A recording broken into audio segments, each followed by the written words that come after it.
Hello and welcome back to Satisfactory.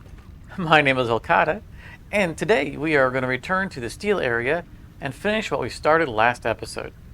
We moved all of our steel production from the center of the platform over in the steel area because it was kind of a rigid setup and we needed space to make our stators, and we wanted to kind of expand on our encased industrial beams, and we even needed to expand on our quick wire. So we got all that moved around. We got the basic outline set up for our steel beams and our steel pipes, but we have more to do. We need to finish out those buildings, and we need to take advantage of the steel ingot alternate recipe that we discovered, which will also necessitate a new smelter building. It won't be the same as the big one that we have here in our home area, but it's going to do basically the same thing. We need to convert all of the iron ore that is going into steel into iron ingots and then into steel. So there will be a little building that will intercept all of the iron ore coming in and turn them into ingots. Before we get started, however, I want to do some unlocks. Ooh, we are up to 40 tickets. Very nice. Let's grab those. Let's head back upstairs to the awesome shop.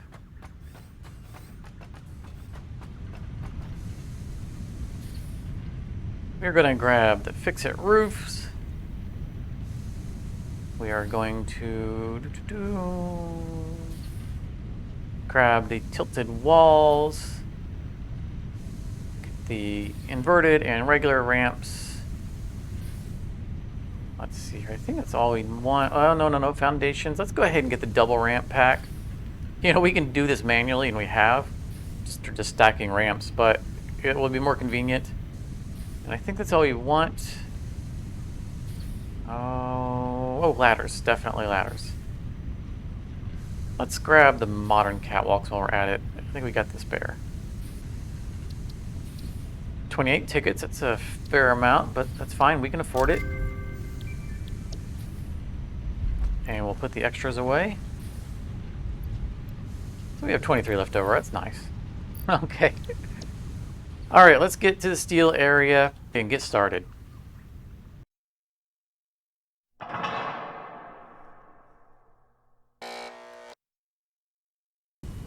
So here we are back at these poorly half-constructed buildings. There's a future for these, but we just wanted to get the wall structures up mainly high enough so that we can get all the wiring run. And I have plans for these, which is why I unlocked some of the things that we got. But first, we need to increase the input, and that is going to be done downstairs. So here is our beautiful array of foundries, which are going to be mostly all picked up, or actually they're all going to be picked up. We're redoing this entire floor. And I was so happy with the way the floor came out. It's so nice and neat. The math on how we combined things worked out wonderfully. But I want to show you there's a change in the math, and therefore there's going to need to be a change in our method. Now, of course, we're going to have more output. If we look at steel, originally we were doing 1-for-1 was the output. So our 720 input was producing 720 output. But now we have a 50% increase, so we're going to have 1,080 output for the same amount of input. Again, we are going to have to do a building for making all of these ingots, but that's not a big deal. I already know where we're going to put them. They won't impact our space. They also won't impact the input lines. They'll just merge into them. However, we're going to need to have more foundries. And I know that doesn't necessarily make sense. Same amount of input, same amount of output, you would think the same amount of foundries. But as I said, the math has changed. So our original recipe used 45 per minute for 45 output. The new recipe only uses 40 per minute for 60 output. And since they're only eating up 40 per minute, we need more foundries to go through all of that material. And That's not a big deal. We're going to go from 16 foundries to 18 foundries. But the math changes a lot on us. And in our favor, to be honest. Before, when they were 45 apiece, we had to do some splitting of, the belts for the input and then re-merging to get the math to come out. But on an even 40, that means 6 machines will use 240, which is great because we have 240 coming from each of our sources. The output now being higher means we won't merge the belts back the way we did originally. It was the same amount in was the same amount out. So now we'll have 6 machines taking in input, 4 machines merging back out. So 4 machines will be 240 on a belt. So we will have more output belts than we did before. And we'll have a couple of extra foundries on the end that will merge to a 120 belt. So I promise it's all going to make sense once we reorganize all this. But we are going to strip all this down. We're going to change the configuration. And that means we'll also have to change the belting under us.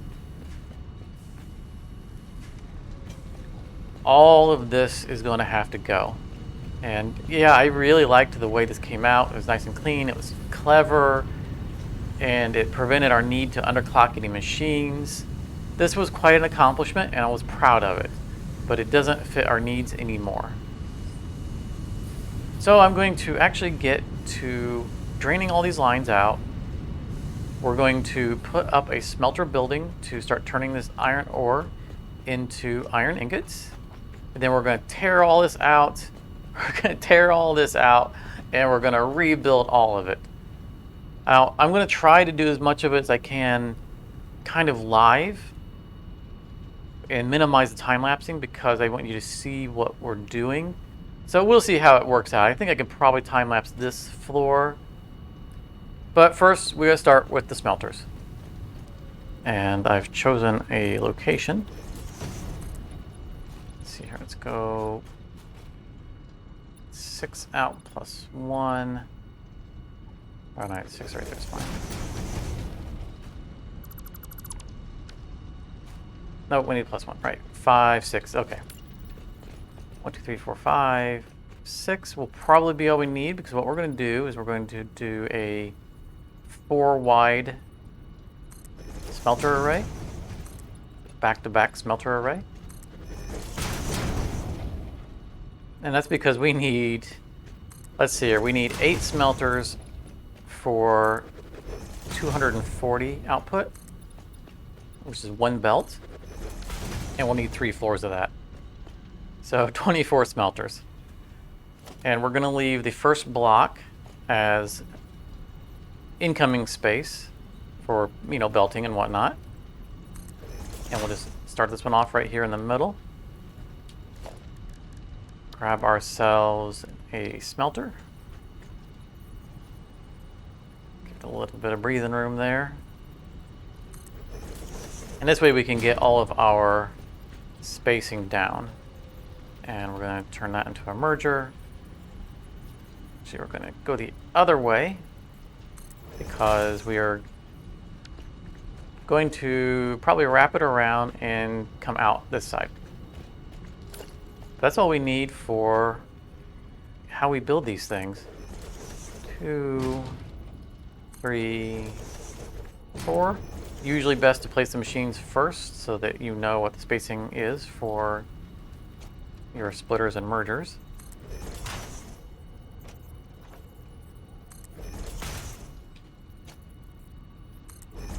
And it's going to be 1 belt per floor, so we don't need to have a bunch of up and down lifts. See, I was looking for that blue line there that indicated that we were on the straight line. And get ourselves a merger over here to make sure we are lined up properly. That looks good. Let me just do the rest of these real quick.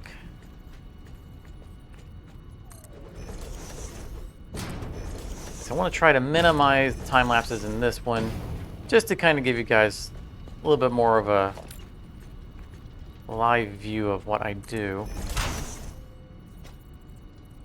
And how once you have a plan, it can run pretty efficiently. A lot of the time is spent is just planning. Hook all these up.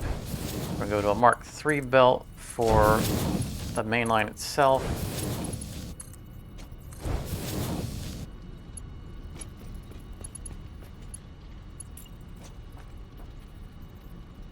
Going that way. Always pay attention to the arrows before you place them. Mark I belt for the output. I mean, you can do more than a Mark I if you want, but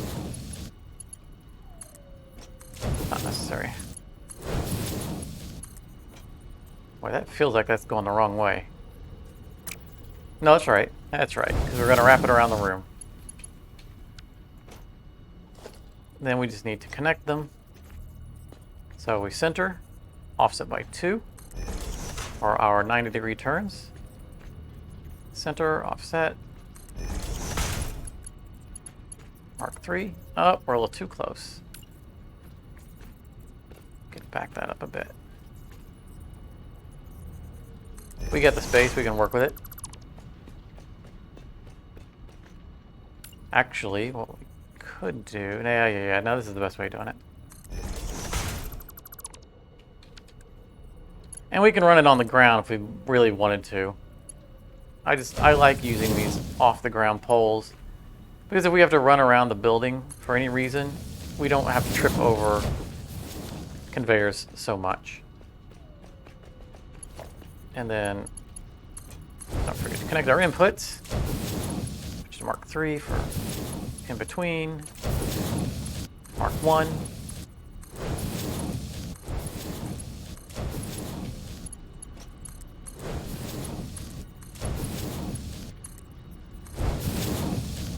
And that's the first floor, just like that. Now, I'm going to measure for our next floor. I'm going to take a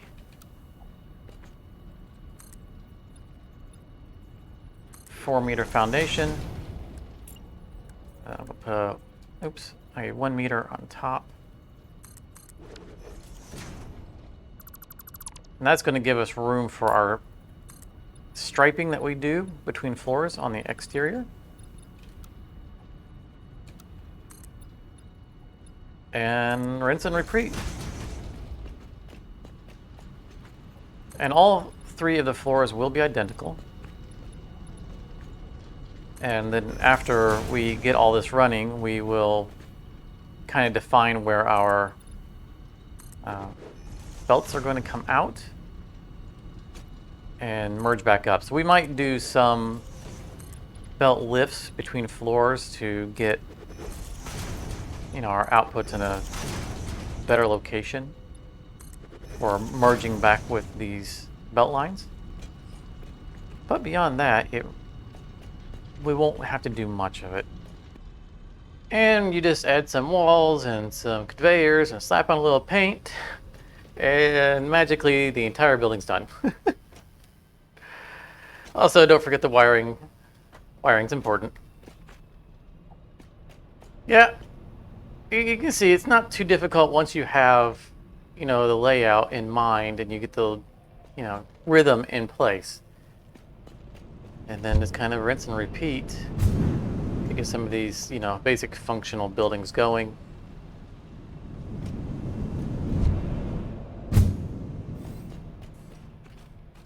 And the 3 stories will cover all of our iron smelting needs, at least as long as we're on Mark II belts. Because each floor, again, will take care of 1 entire belt. And just, a little bit of the organization of coming out the windows. Going in the windows in this case, because we had iron coming from here and 2 sets of iron coming from over there. And this is the limestone that's snaking its way through, and then on top over to the encased industrial beams. So right now, our entire steel manufacturing is offline. See, nothing is flowing. That's because we now need to upgrade all of this. All these foundries need to be moved. They need to be reorganized. And that's going to take some time. So what we're going to do is try to do a little bit of magic and get it done a little more quickly. Ta-da! All right. It was much easier, wasn't it? All right, so this is the new scheme that we're going to go with due to the changes in the math, right? We have 40 coming in and 60 going out as opposed to 45 and 45, so there are different groupings.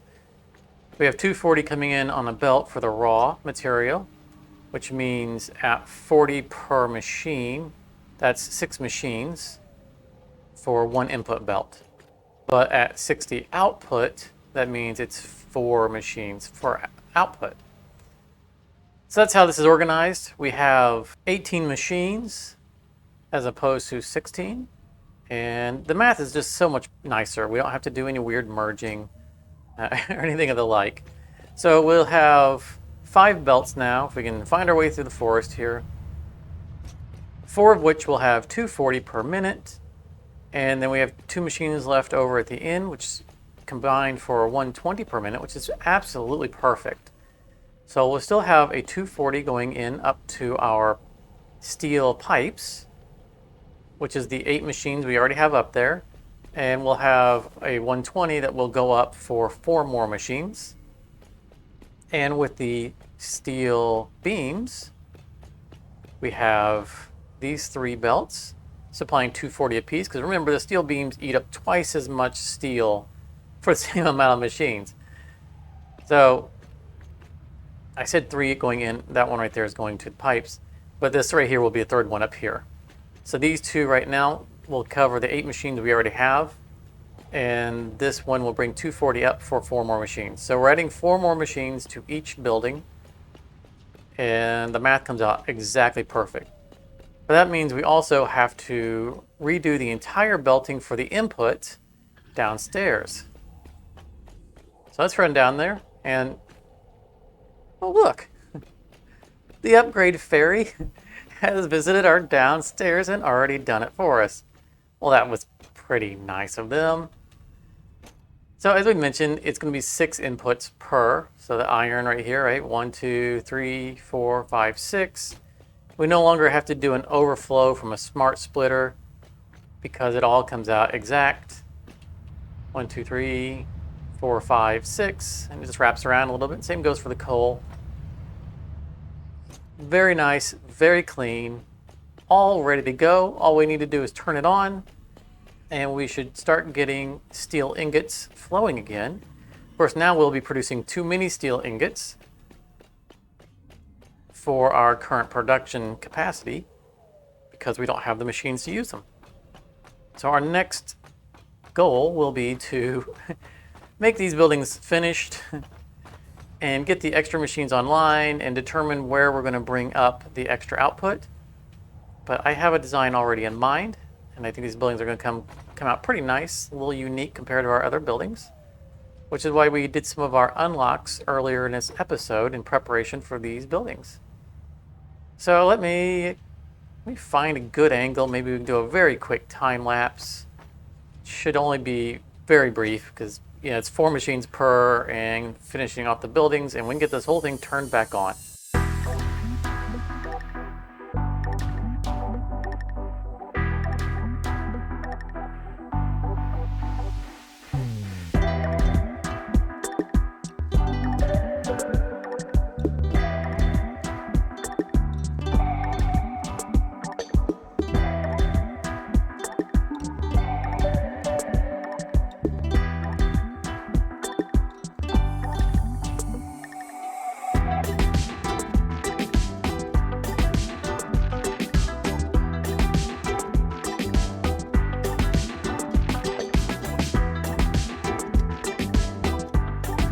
All right. We had to have at least one time lapse in the episode, didn't we? Oh boy. Aren't these pretty?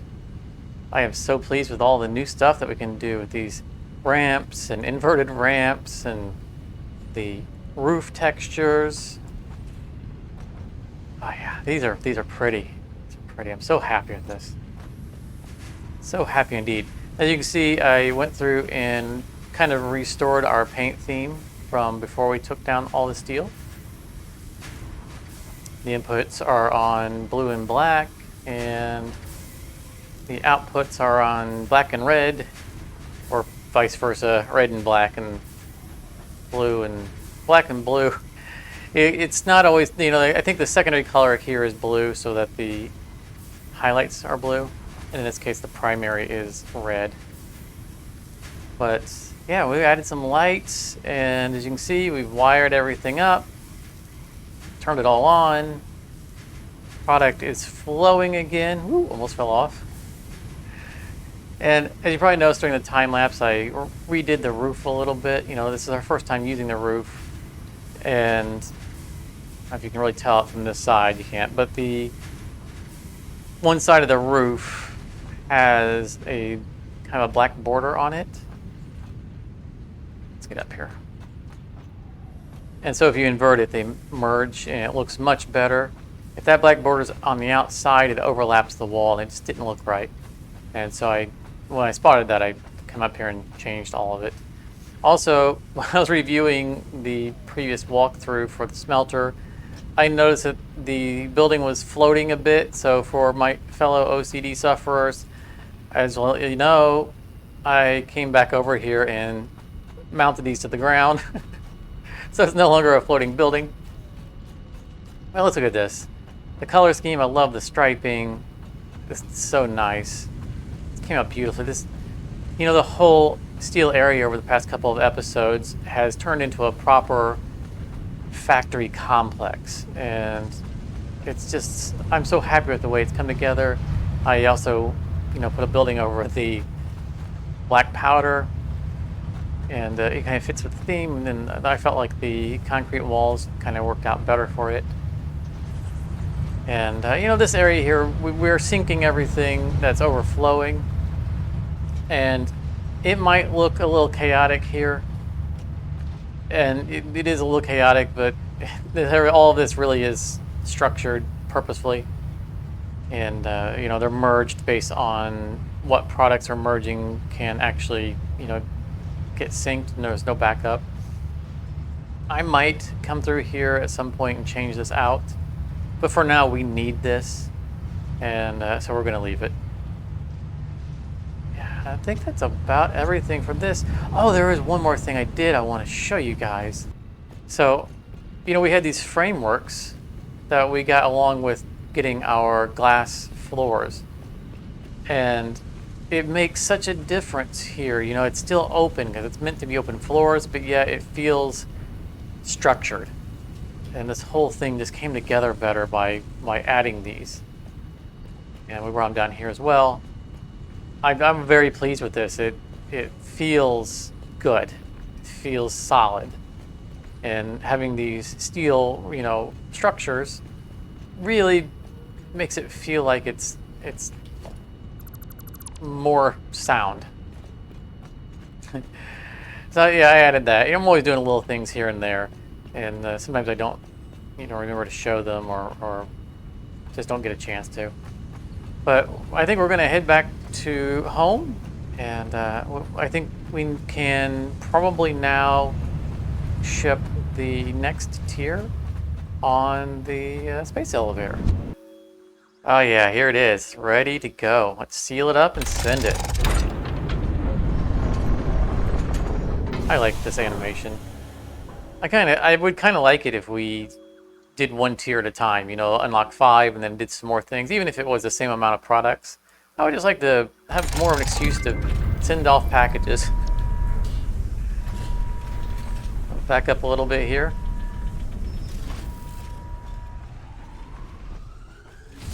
Away it goes. Our Ficsit overlords should be happy with what we're sending them. Okay. Let's hit the hub and just look at what we have in store for us. Now, again, I don't expect to be doing this next episode. We'll, see for something cheap that would be useful to us. But we still have this whole yard to clean up, and it's long overdue. It's long overdue. Our steel is up to spec now. We have all the products coming here. It's time to get all that stuff going. So next episode, we're going to look to do that. But let's see what we have unlocked. Oil processing, yeah, we are definitely not doing oil processing yet. especially since we need motors to be automated. But it's good to take a look ahead, and sometimes you can get something cheap off of what we're already manufacturing. Like obviously, this is all going to take plastic and rubber, which is from oil processing. Yeah, it's going to take oil stuff. Oil stuff. Oh yeah, that's really advanced stuff. All right, that's good. That's good. It's just going to give us, something to shoot for going forward. Again, we will not be unlocking this next time. Very good. Very good. All right, let's. This building over here is so shameful. I can't wait to finish. After all the stuff that we've done, that thing is still a yellow shell. All right, we're going back home.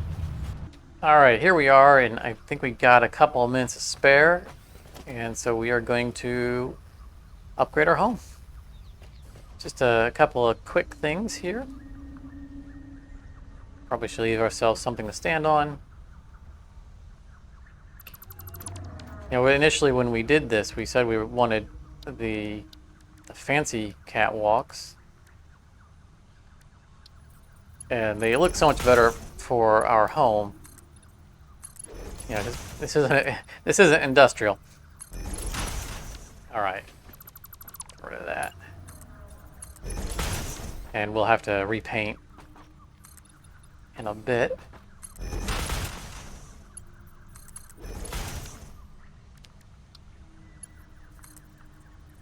Right, and we're going to temporarily put something up to the roof. Would you cooperate, please?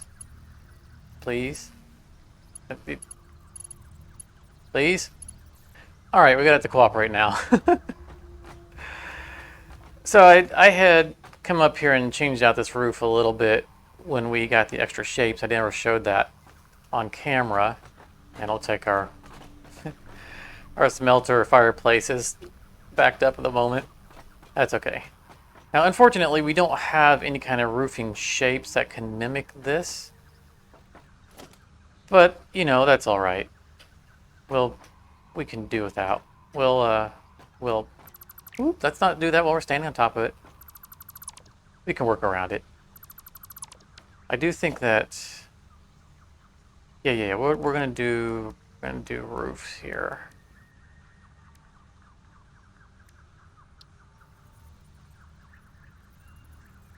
Like this, if it would cooperate. So you just want to go every way but the way I want you to go, don't you?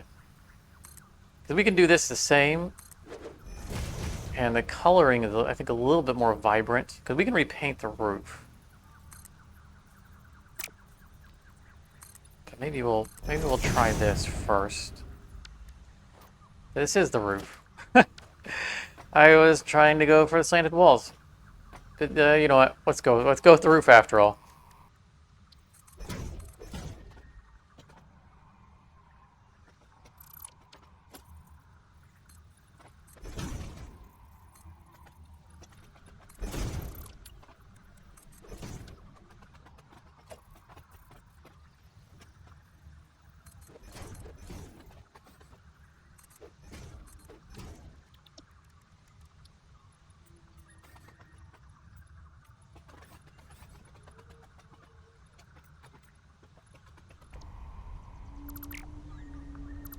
Get our roof access off. Let's, nope. Yep. Nope. Don't like that. That's probably a little better.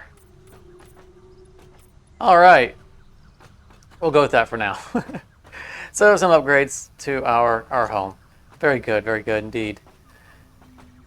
Okay, that's going to wrap it for the episode. Thank you so much for coming out. I really had fun with this, and I'm so glad that we have our steel done. Kind of a two-parter there, working out in the steel area. But it's good to be back home. It's going to be good to resume working on this area next episode, and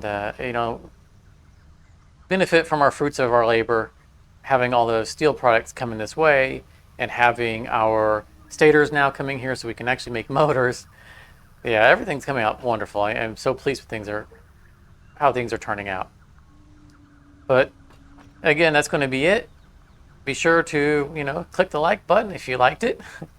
Subscribe if you haven't. But thanks for hanging out with me, and I hope to see you in the next episode, and thank you very much for watching.